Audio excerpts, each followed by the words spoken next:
Saya malas sholat deh. Siap jenderal, saya yang ganti jenderal. Terserah jenderal mau diganti berapa rakaat jenderal. Nggak bisa mentang-mentang jenderal mau diganti sholat, nenekmu punya neraka. Pengaruh oleng-oleng juga saya jenderal. Saya jam 3 tadi malam baru tidur.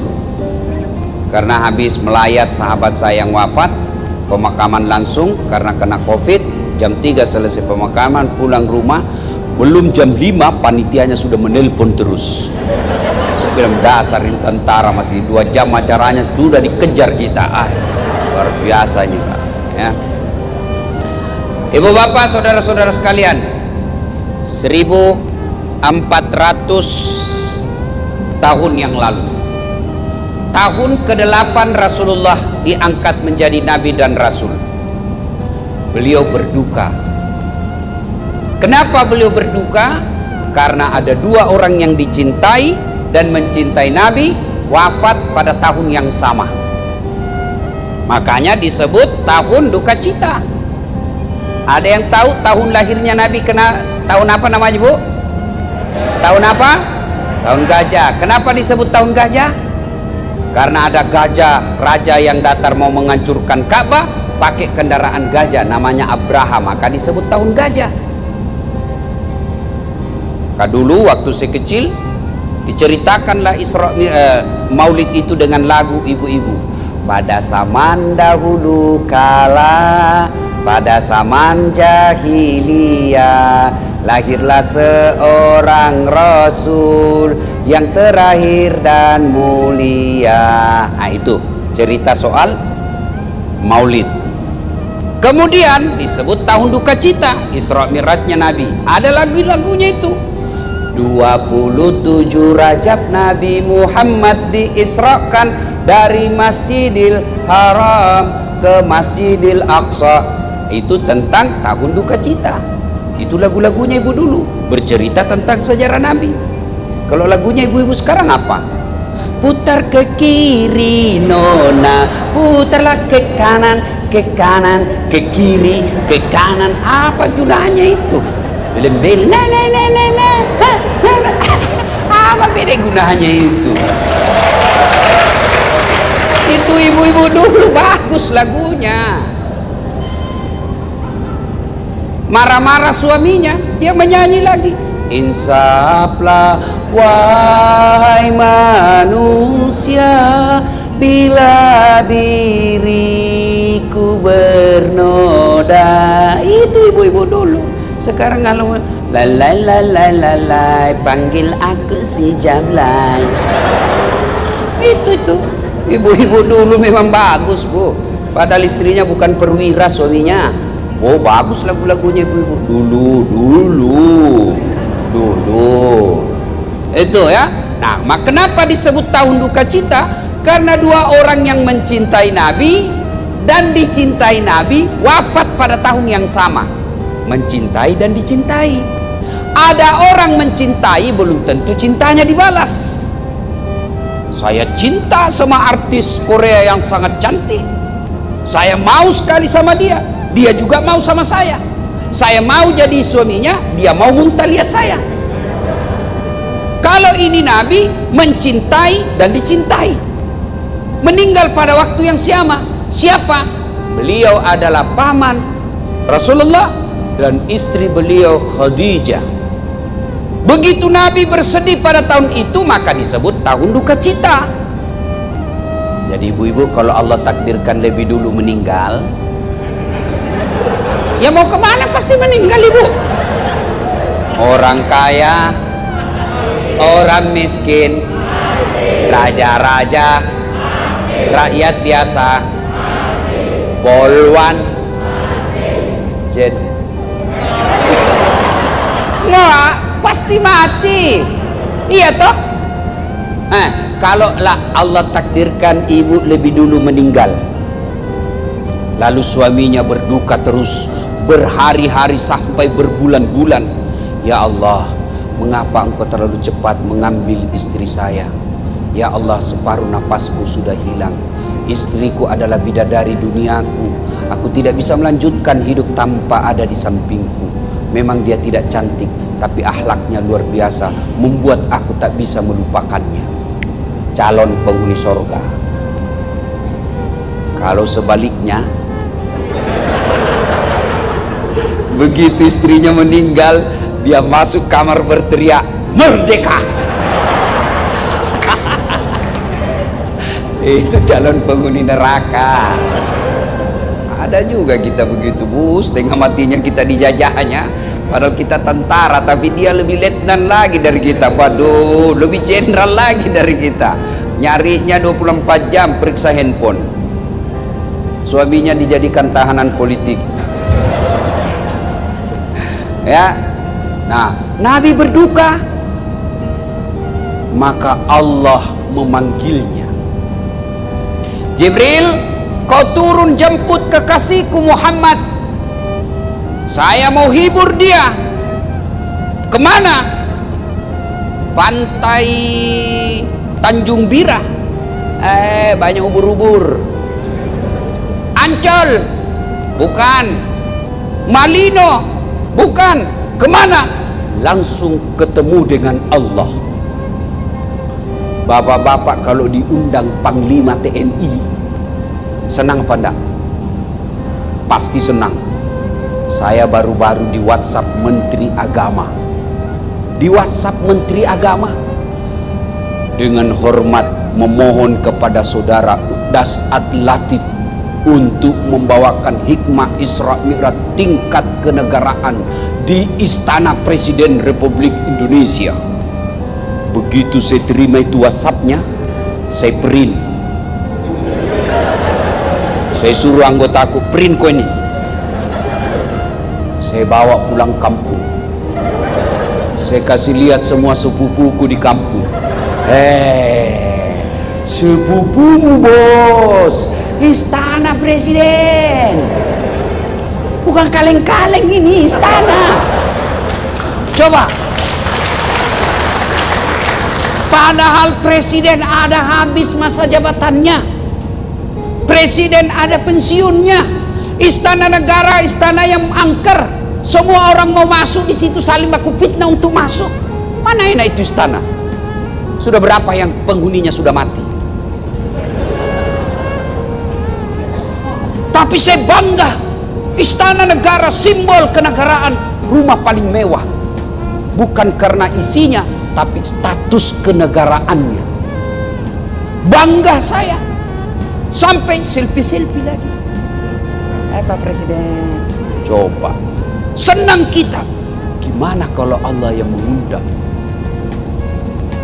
Nabi lagi duka, diundang. Lalu mulailah diperjalankan dari Masjidil Haram ke Masjidil Aqsa, Makkah ke Palestina. Lalu take off, naik ke Sidratil Muntaha, ketemu dengan Allah.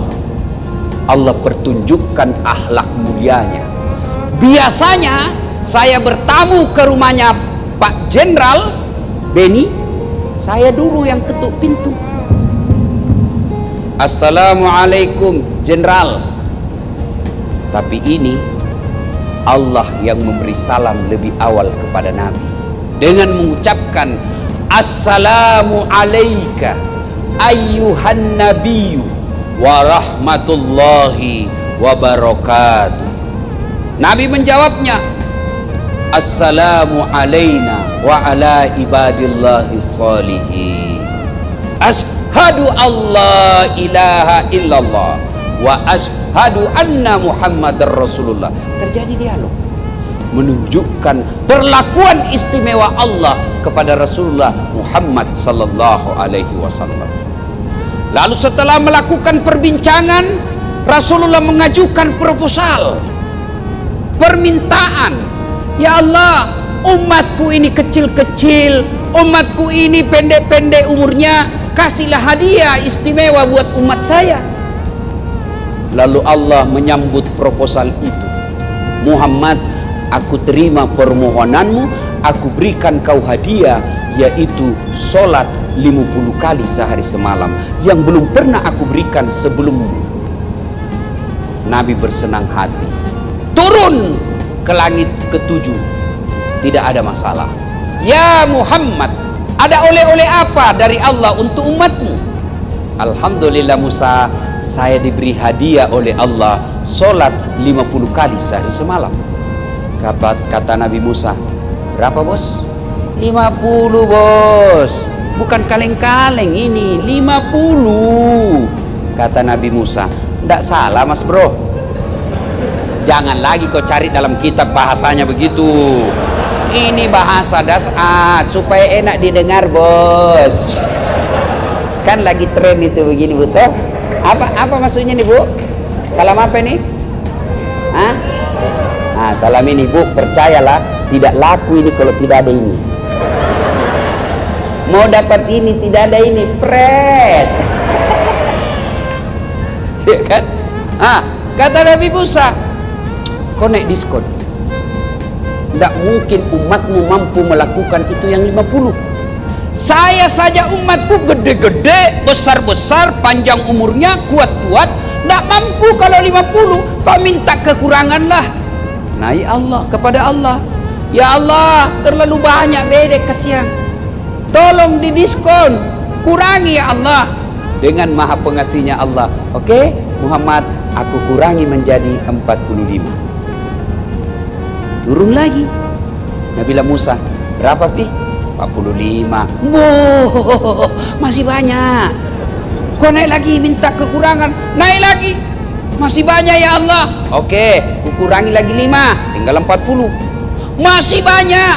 Mondar mandir setiap kali naik dikurangi 5. Terakhir kali tinggal 5. Nabi Musa, bagaimana? Tinggal 5 bos. Masih banyak itu, ndak bisa. Nampaklah kecerdasan Nabi. Setiap kali saya naik dikurangi 5. Sekarang tinggal 5. Kalau saya naik lagi, ndak ada, sudah saya bawa pulang. Subhanallah, alhamdulillah, apa yang dicemaskan Nabi Musa benar adanya. Sekarang saja tinggal 5. Masih ada prajurit hari Jumat saja. La haula wala quwata illa billah. Tinggal 5 bos, masih kau tidak mau selesaikan? Jaga kau. Apa ini? Tinggal dikasih 5 hari Jumat saja nak bikin. Itu pun hari Jumatnya paling terlambat datang, paling cepat pulang. Duduk di dinding, orang khotbah, orang semua lihat dia, tidak malu-malunya mau ditegur, tapi dia perwira.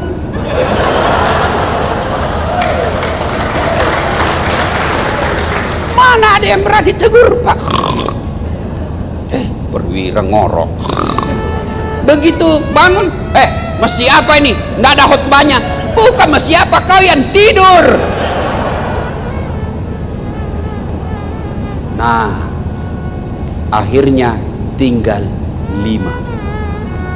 Ibu bapak bisa bayangkan bagaimana seandainya jadi 50.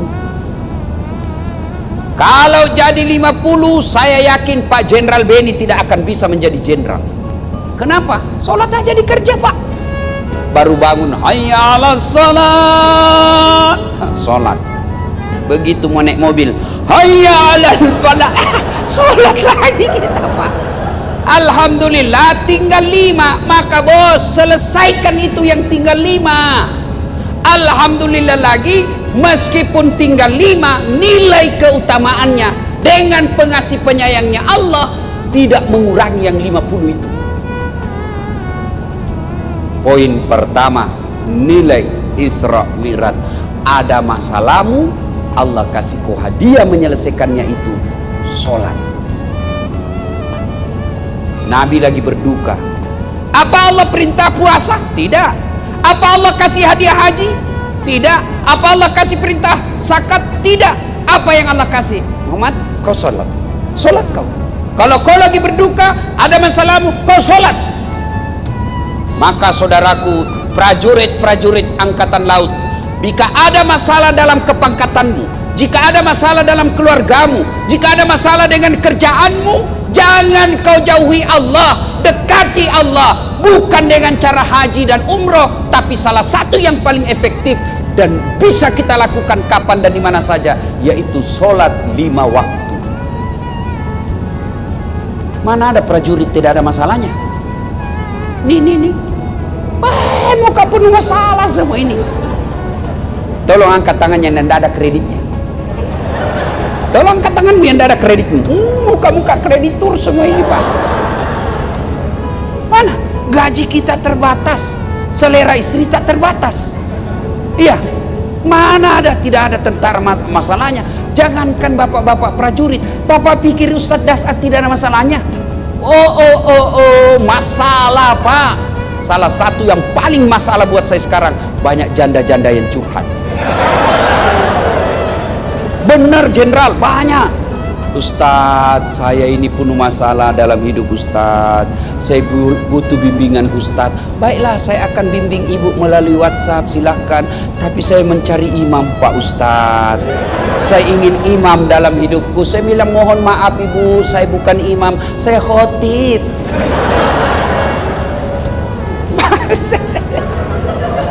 Pak, hidup ini penuh masalah. Contoh. Ada rumah tangga romantis, panggil istri sayangku, panggil suaminya abangku sayang, romantis betul. Tapi apa masalahnya? Sampai sekarang masih ngontrak-ngontrak. Ekonomi masalahnya. Ada lagi rumahnya bagus, mobil mewah, tabungan cukup. Apa masalahnya? Suaminya selingkuh, istrinya membalas. Coba, iya toh? Rumah mewah, saling setia, ada lagi masalahnya apa? Tidak punya anak. Ayo. Rumah mewah, saling setia, ada anaknya, selesai masalahnya. Anaknya nakal, kena narkoba. Tidak ada rumah tangga, tidak ada masalah. Semua punya masalah. Maka ketika ada masalah, yuk aplikasinya sholat. Saya sudah sholat Ustaz, kenapa masalah rumah tanggaku tidak mau selesai? Betul ibu bapak sholat tapi tidak ikhlas. Hayya 'alas sholat, sholat lagi. Barusan kita duhur, tidak ikhlas. Saya sholat Ustaz, betul bapak sholat, tapi sholatnya tidak sesuai yang diajarkan Nabi. Dia sholat tapi pikirannya kemana-mana. Allahu Akbar. Tadi duit 100.000, beli pulsa 50.000, beli coto 30.000. Mana yang 20.000 ya? Allahu Akbar, belum dia dapat. Sami Allahu liman hamidah, di mana aku simpannya? Bapak ketawa karena membayangkan diri sendiri toh. Saya sholat Ustaz, betul sholat, tapi bapak sholatnya main-main. Allahu Akbar. Bismillahirrahmanirrahim. Ya kena.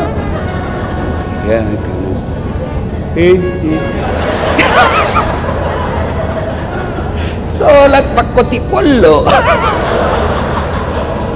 Siapa ajar kau beleng-beleng. Allahu Akbar. Ada juga sholat itu pakai keju-keju. Bapak soal bayangkan diri sendiri. Bagaimana ceritanya? Ya, jadi kalau ada persoalan kepangkatan kah itu, rumah tangga kah itu, ekonomi kah itu, sudah deh, lebih kau curhat kepada Allah melalui apa? Sholat. Tidak mungkin Allah berikan kejayaan kalau bapak tinggalkan Allah. Siapa yang punya dunia? Bapak jadi prajurit supaya dunianya baik. Jujur aja, munafik kalau bukan itu. Saya ngejar profesor di Unhas sebagai dosen, itu karena saya mau memperbaiki dunia saya. Tapi siapa yang punya dunia? Siapa yang punya dunia? Allah. Artinya mustahil Allah kasih dunia kalau yang punya dunia kita jauh. Contoh, saya akrab dengan Gubernur Kaltim, Pak Isran Nur. Saya ke Kaltim. Assalamualaikum Pak Gubernur. Pak Ustad, saya lagi di Balikpapan. Saya ada masalah ini Gubernur. Apa Ustad? Saya mau silaturahmi sama keluarga saya, tapi tidak ada mobilku di sini. Oh, gampang Ustaz, tapi saya lagi di Jakarta ini. Tidak ada masalah Ustaz, tunggu. Gubernur telepon ajudan. Ajudan, siap. Tuh ada Ustaz Dasat di bandara. Siap, perintah. Kau bawa ke mobil, isi full tankinya, jangan lupa kasih pembeli pulsa. Siap. Datang ajudan. Izin, Ustaz. Kiriman dari Pak Gubernur. Kuncinya full, ada sopir, ini pembeli oleh-oleh. Selesai masalahku soal mobil. Kenapa? Saya akrab sama yang punya mobil. Sebaliknya, ada prajurit angkatan laut, tidak pernah ketemu sama ini gubernur, tidak kenal, tidak pernah lihat, sampai ke Balikpapan. Assalamualaikum, Pak Gubernur.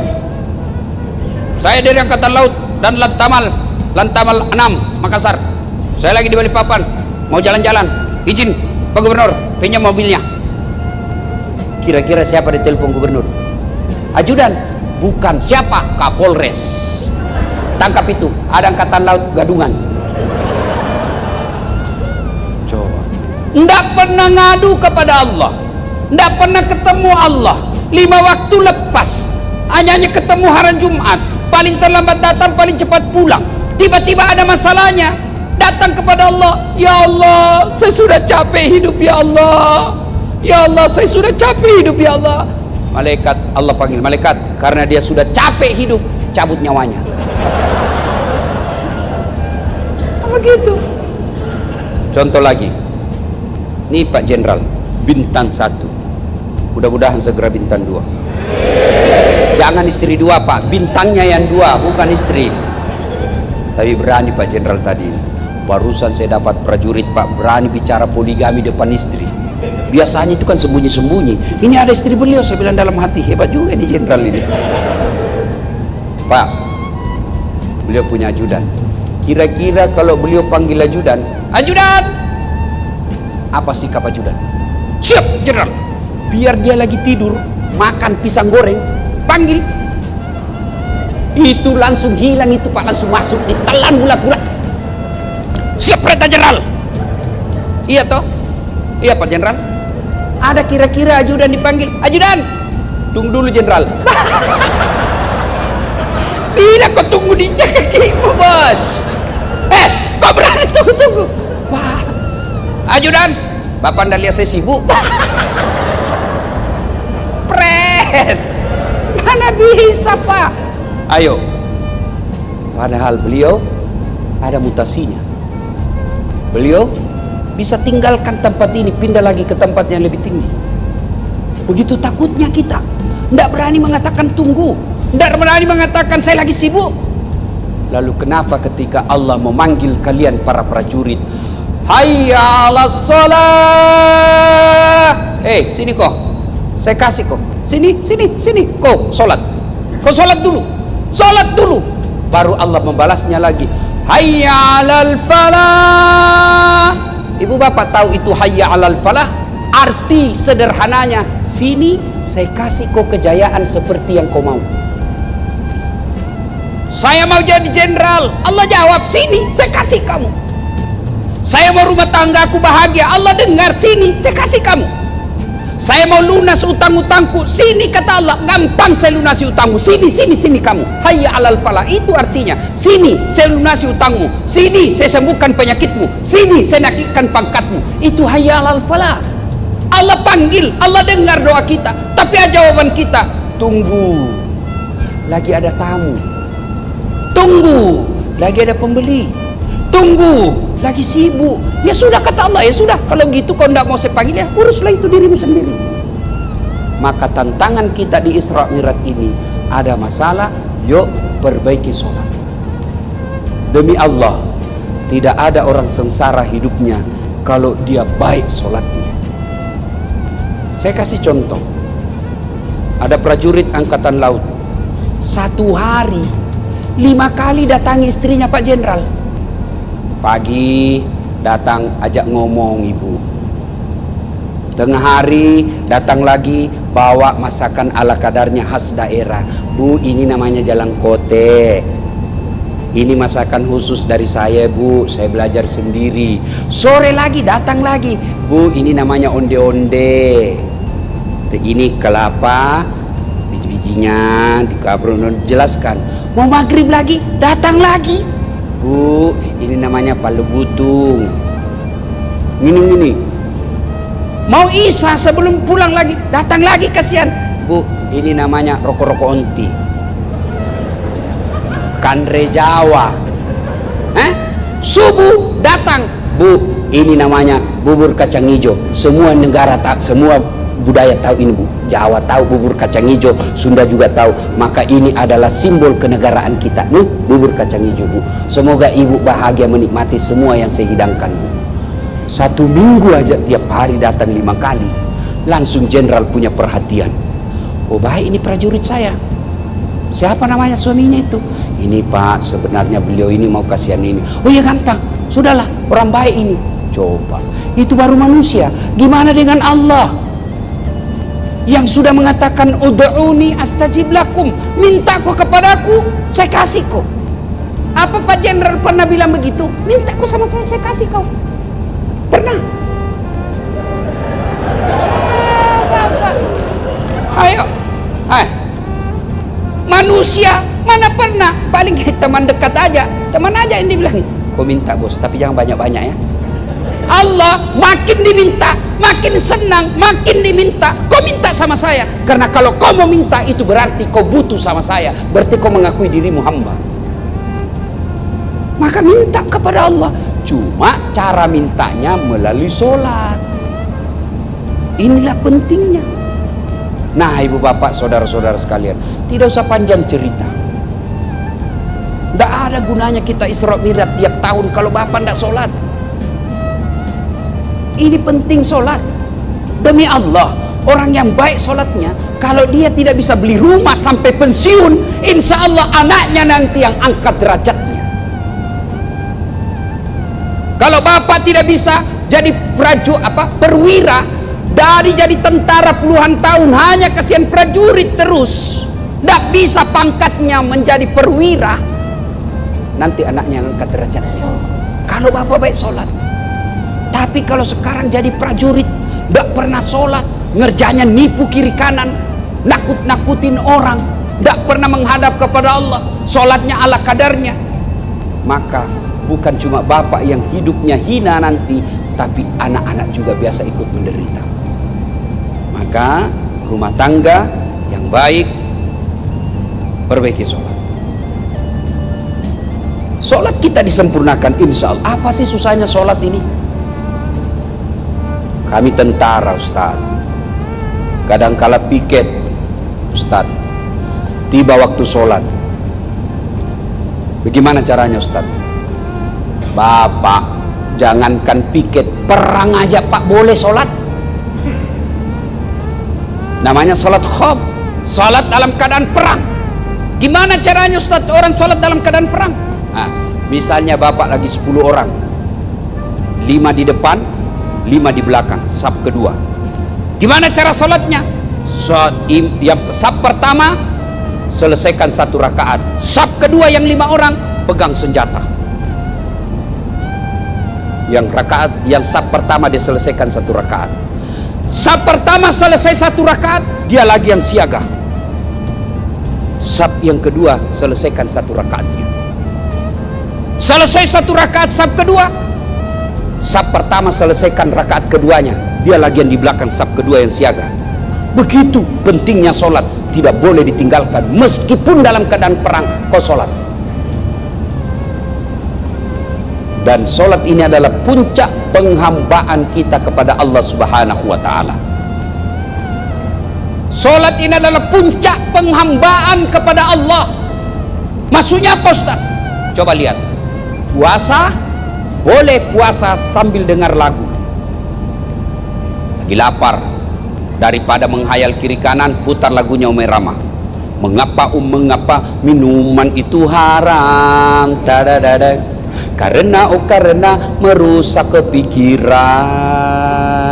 Mengapa berjudi juga haram? Cedededeng. Karena merusak keuangan. Mengapa semua yang asik-asik itu diharamkan? Mengapa semua yang enak-enak juga diharamkan. Jawabannya, ha ha ha ha ha ha ha ha ha.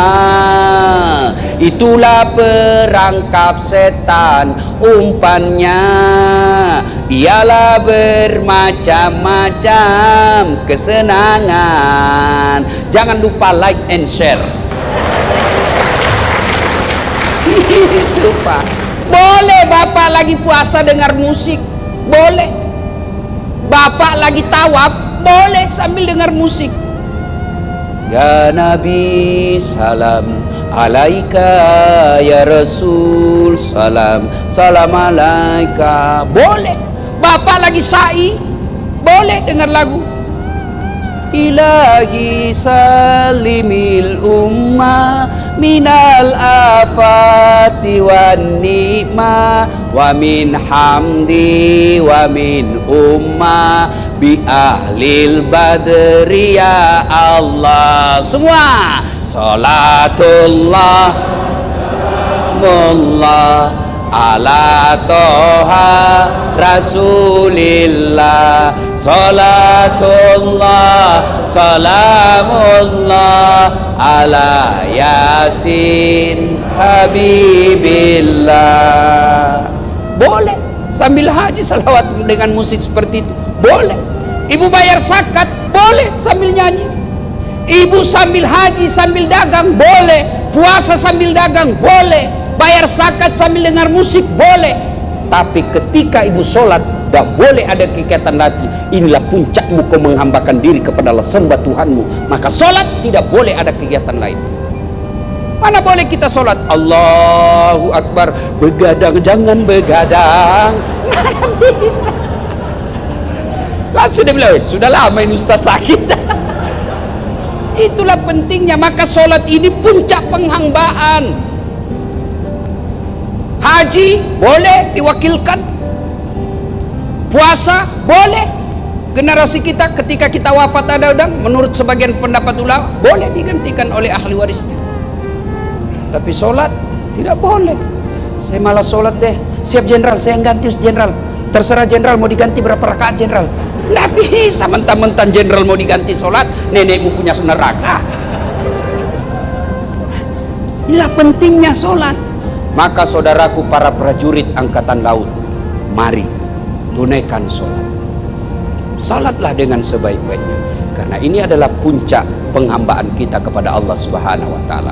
Ibu bapak saudara-saudara sekalian, banyak yang kita sampaikan, tapi waktu jualah yang membatasi kita.